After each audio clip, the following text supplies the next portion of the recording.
Bismillahirrahmanirrahim. Assalamualaikum warahmatullahi wabarakatuh. My name is Nur Fatima Aisha binti Jamil and my group will be presenting on contemporary challenges in organization or organizational behavior trends. So first, what is an organization? So, organization is people who work interdependently for a specific purpose. For example, public organization focuses on giving services to people, while private organization focuses on attaining profit. So now I will define what is organizational behavior. Organizational behavior is what people think, feel, and do in organization. So organization here is an open system and it is affected by the environment. This means that there are various factors that impinge the effectiveness of the organization. And due to this dynamic environment, there are challenges, namely GDVV, which is globalization, workforce diversity, virtual work, and values and ethics. My name is Nurfara Aisha binti Azman from Group Course AM2283E. I will be presenting on one of the challenges in organization, which is globalization. Organization operations and performances are mostly affected from the external environment. They need to make sure that they are fit with the changes of the environment outside the organization by continuously monitoring and adjusting to it. Leaders and all other employees need to face the dynamic environment as a team. The term globalization refers to the emerging of an international network across the globe that connects the economic and social interaction around the world. The expansion of globalization throughout the globe has brought a lot of opportunities in terms of economic, cultural, and technological unification. Firstly, the organization will find it hard to manage diversity inside the organization because of the increasing of globalization, which leads to an increase of workplace diversity. The diversities of the workplace have created a difference between the organizational culture and global culture, which has become a challenge for the organization. For instance, in the change of globalization, the organization needs to evaluate their organizational culture to make sure that they are aligned with the globalization culture in order to know the behavior of employees and to shape the management philosophy. The expansion of globalization will affect the moral standards in the organization. Some businesses believe that the contribution of an organization to succeed is by maintaining ethical standards. When a company is brought to other countries, there are lack of ethical standards. This will create difficulties for the company to expand the market without contradicting with their moral values. For example, Malaysia law has enforced and monitored enterprises from bribery, political corruption, and monopolistic practices in order to maintain fairness between the providers and consumers and competitive opportunities. If the same moral standards are not being invested inside the foreign market, Malaysian companies will encounter difficulties to survive inside the market. Other than that, the factor that could also affect the organization due to an expansion of the global market is cultural and languages. In a positive view, small businesses are able to compete actively with other business from other countries. But in other hand, the small businesses need to prepare themselves to handle customers from around the world. For example, in terms of customer service calls, the organization need to find ways to navigate the language barriers that may crop up in emails or phone calls. At the same time, in different countries have different sets of cultural views. For example, in China, the color red is represent a symbol of luck, but in other countries interpret it as a warning sign. So, the organization need to understand their cultural beliefs to run an effective marketing campaign abroad. Next, the managers inside the company also need to be aware of the approaching technique from a business to consumer perspective. This is a significant challenge for the company as they need to consider the different tastes and branding strategies during the implementation process of their product. The company also needs to monitor, test and evaluate their product design and develop the product to keep up with the trend that changes across the country. It becomes more complex for the company to always improvise its product to meet the customer's expectation of the market trend. For example, McDonald's have actively improvised their product according to the trend and the country's interests. The McDonald's in Malaysia are more focused on promoting spicy burgers or chicken as the target customer. The teenagers are more focused on the market of the spicy Korean instant noodle. My name is Nur Nisharina and I'll be presenting on the next point, which is forced diversity.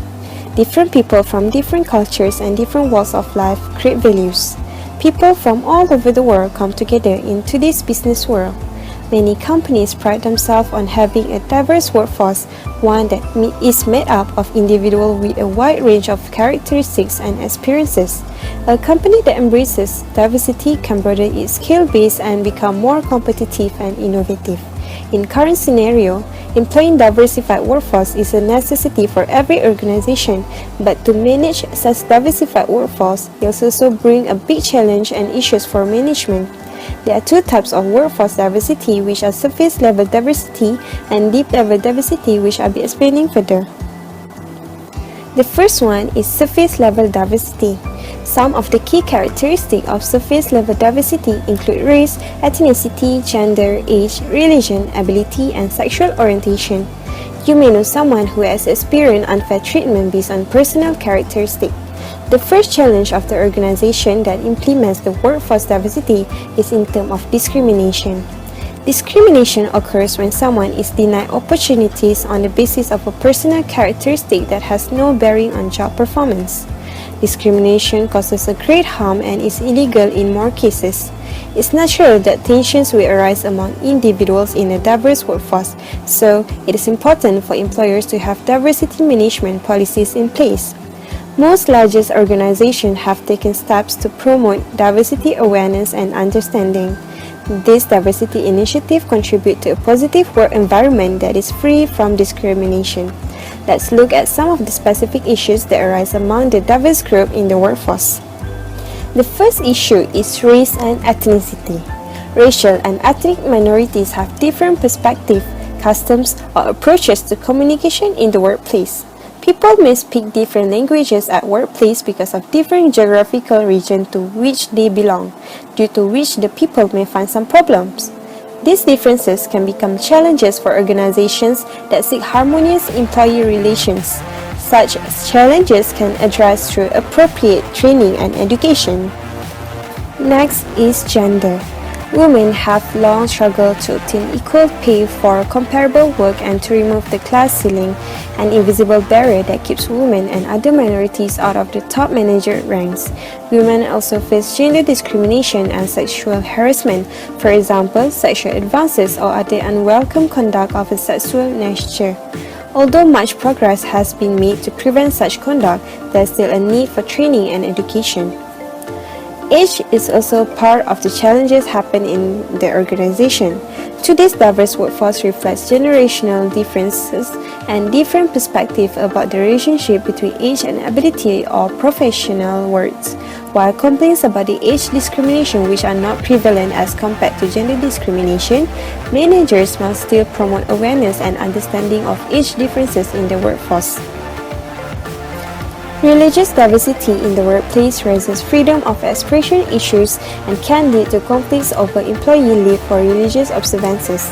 Religious discrimination suits are on the rise, so this is another important area for managerial attention. The second one is deep level diversity.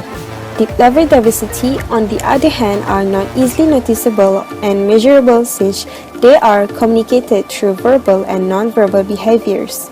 People are different in not only gender, culture, race, social and psychological characteristics, but also in their perspective and prejudice. We want to interact with those who share our values and attitudes, but when we meet people for the first time, we have no way of knowing whether they share similar values or not. As a result, we tend to use surface-level diversity to make judgment about deep-level diversity. These differences, which include disparities in personality, attitudes, beliefs, values, and lifestyle. When different types of people in terms of thinking, perception, generation come together to work at the same place, then definitely a situation may come where all these different types of people may not agree at the same point. At that point of time, it is going to affect the interpersonal relationship among people.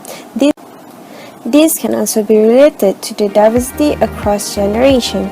Baby boomers, Generation X, Y, and Z all together have different perspective and way of thinking. Boomers have been characterized as individuals who believe that hard work and sacrifice are the price to pay for success. Xers, however, aspire to achieve a balance between work and life. They are more independent, self-reliant, and they are not overly loyal to their company, although they have strong feelings of loyalty towards their family and friends. Generation Y is likely to be more technological advances. They value teamwork and collective action, embrace diversity, be optimistic, and be adaptable to change. Z is smart, remarkable practical, and can be characterized with superficial and divided attention because they use more kind of media simultaneously. They are born into a visual era and think not in trends but in scenes. The colorness of the cultural contents and the free entrance in this form quickly their taste. These can also be related to the diversity across generations. Baby boomers, Generation X, Y, and Z all together have different perspective and way of thinking. For example, baby boomers may tend to solve any problems that occurs in the organization by using traditional method rather than modern method as used by Generation Y and Z. This gap may arise and resulted to longer time consuming in order to perform tasks effectively and thus completely give impact to the organization's productivity. As a conclusion, we could see that how workforce diversity brings more challenges in the organizations in today's world. My name is Nur Shazaniza binti Amirniza. Virtual work is a work practices whereby employees use information technology to perform their jobs away from traditional workplace. It is called telecommuting or teleworking that involves working at home rather than commuting to the office. Virtual work has emerged as the new employment relationship and has been embraced by employees and employers in many industries. More and more organizations are adopting virtual team approach to reduce their operating costs, encourage knowledge sharing among their employees to promote organizational learning and expand their business hours. Virtual work is still rare in most Asian countries. A good example of company that uses virtual office is Mozilla. You know Mozilla for Firefox, but their larger purpose is to build a better internet. Their platform is built on global collaboration and innovation, and most of the jobs on their career page are for remote positions. With 13 global offices and people working in more than 30 countries all around the world, they truly are a global company. So, let's take a look at the example. You have worked so hard to prove your skills at teamwork and collaboration to your boss during the past year. It has finally paid off and you get assigned to work on the business expansion project. Excitedly, you say yes without asking many questions. You quickly discover that this team project is completely virtual. Working on a virtual team means that all communication is done via technology. You and your team will write the business plan without ever meeting one another in person. This sounds easy at first, but then you realize that there are several challenges you will have to face to overcome. The first challenge is you have team members in different time zones. Second, you will face poor family relations. Third, you will face social isolation. Fourth, it is more challenging to delegate tasks.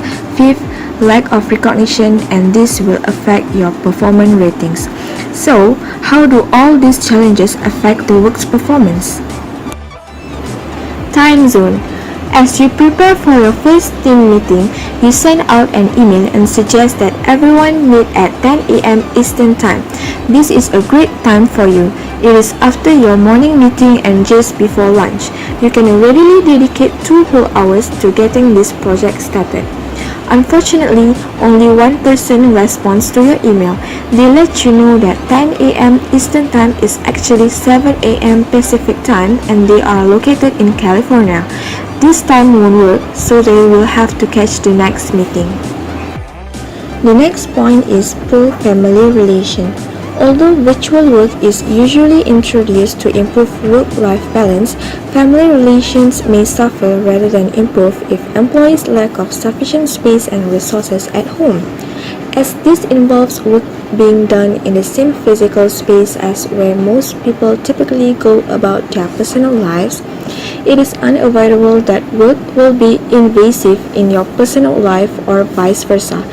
This means that maintaining harmony between work life and personal life is crucial to the success of virtual work. Lack of recognition. Some virtual workers also complain of lack of recognition, and this will affect their performance ratings. Social isolation.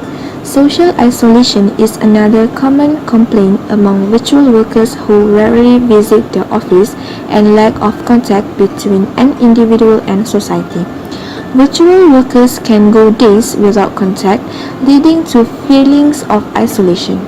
Virtual employees who feel isolated are less likely to contribute to the team, which hinders the innovation and effectiveness. Studies show that 41% of virtual team members never met their colleagues in a face-to-face setting. Apart from that, it is hard to delegate tasks. When you are working or managing a virtual team, you will need to make sure that you are using the right communication channels at the right time with the right message. Miscommunication or loss of information is the most common problem in the virtual world. Your management skills must be in check and ready for this challenge. For example, the inability to communicate effectively can make it impossible to accomplish anything when you work virtually, thus work is hard to be delegated. Assalamualaikum, I'm Intan Farhana and I'll be presenting on the last point of this presentation, which is regarding the workplace values and ethics. Before we go further to the challenges of this issue, I'm going to touch on the definition of value. So here, value is defined as a stable, evaluative belief that guides our preferences for outcomes or causes of action in a variety of situations. Value also acts as an evaluative standard that helps define what is right and what is wrong. Every company has their own core values that differentiate them from other existing companies. There are 4 types of values that we may find in an organizational setting. First is individual values. Individual values reflect on how a person shows up in their life and also their specific needs. It is the principles that a person lives by and what they consider as important for their self-interest. The next one is relationship values. These values reflect on how you relate to other people in your life, be it the friends, family, or colleagues in your organization. The third value is organizational value. It reflects how an organization shows up and operates in the world. Finally, is our societal values. Societal values reflect on how you or your organization relates to society. Next, I'm going to discuss on the importance of values. All values are important because they help us to grow and develop. They help us to create the future we want to experience. In an organization, value is important because it represents the unseen magnet that pulls employees in the same direction. Now, I'm going to get into the challenges that will be faced by a company if they don't follow the values and implement them in their workplace. The first challenge will be based on the workplace diversity. Workplace diversity here refers to the variety of differences between people in an organization. Diversity encompasses race, gender, ethnic group, age, personality, education background, and many more. Diversity not only involves how people perceive themselves but also how they perceive others. These perceptions affect their interactions. The human resource professionals need to deal effectively with issues such as communication, adaptability, and change in order for the organization to work smoothly. There are a lot of challenges that will derive from the diversity in the workplace. The first challenge is communication. The most prominent example that can be seen in an organization nowadays is regarding the language barriers. Language barriers need to be overcome for diversity programs to succeed. Ineffective communication of key objectives result in confusion, lack of teamwork, and low morale will affect the performance of the organization. When people don't understand what they need to do, it will affect their performance and thus the organization will be affected as well. The next point is regarding the resistance to change. There are always employees who will refuse to accept the fact that the social and cultural makeup of their workplace is changing. They have the mentality of, we have always done it this way, and this will silence new ideas and inhibits progress in the organization. There are some recommended steps that can be used in order to promote diversity in the workplace. The first step is by assessing the diversity in the workplace. Top companies make assessing and evaluating their diversity process a part of their management system. It can help their management team determine which challenges and obstacles to diversity are present in their workplace and which policies need to be added or eliminated. Reassessment can then determine the success of diversity in their workplace plan implementation. Right after assessing the diversity in the workplace, the organization must then develop a plan for the diversity in the workplace. An organization must decide what changes need to be made and a timeline for that change to be attained. After the development of strategies, here comes the implementation in the diversity of workplace plan. Personal commitment of executive and managerial teams is a must. Leaders and managers within organizations must incorporate diversity policies into every aspect of the organization's function and purpose. Attitudes toward diversity originate at the top and will filter downward. The last part of this presentation is regarding ethics. First, I'm going to define ethics. Ethics is a study of moral principles or values that determine whether actions are right or wrong and outcomes are good or bad. How ethics work in an organization. Ethics are used as moral principles to make decisions. These moral principles represent fundamental values. Employees will act according to their moral guidelines and conduct themselves in the work environment accordingly as provided by their fundamental values. The importance of ethics in the workplace is ethics is used to gain loyalty of employees and trust of customers. Other than that, ethics is also important in order to maintain business partnership. There are a few challenges that may arise from ethical dilemmas in a workplace. The first challenge is regarding fair treatment. We may expect everyone to be fair to us, but however, the sun does not always shine bright on us. There are a few ethical violations that happen, especially in leadership. Some of the ethical issues can be seen when a person hires their family members in the organization, when a manager is dating their co-workers, and when seniority seems to become less about tenure and more about favoritism. The next challenge is regarding using of resources. In an organization, the employees must allocate their resources fairly. However, nowadays, many of them fail to do that. This usually happens when your pay doesn't match your sense of entitlement. You will then be tempted to conduct personal business on company time and justify it. Example of misuse of resources of a company can be seen when an employee uses their company phone lines to call their family members or anyone outside of the office business. Next challenge is regarding harassment in the workplace. Some people use their power to mistreat or disrespect other people. In some cases, things are serious among race, gender, or ethnic issue. Most of the time, the employee who is being harassed will be burdened by the fear of losing their job by reporting something committed against them or another person in the workplace. When the employee fails to report, the behavior will likely continue and you will remain ethically torn. How can we foster ethical behavior? The first recommended step is by developing a workplace policy that treats everyone fairly and makes sure that employees can understand them. It is important for the employees to understand the policies and regulations made by the company in order for them to not conduct any unethical behavior as a result from their misunderstanding. Next, the company can provide workplace ethics training for the employees. Training can be done at many stages. First of all, it can be done when a person has just started their service in the organization. This is important because when a person has just started their service in the organization, they might not know what to do and what to not do in the organization. Thus, this kind of training will help them to understand the do's and the don'ts in the organization.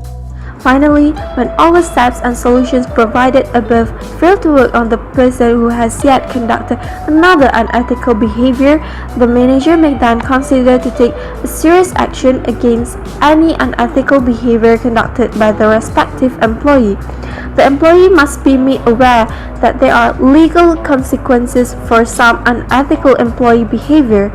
For example, when an employee is being harassed, the person must be made known that they can sought help from the upper management.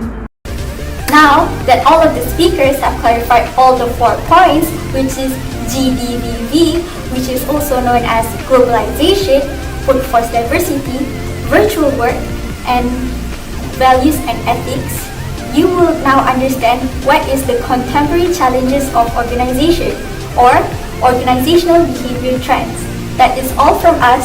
Thank you for listening. Bye-bye.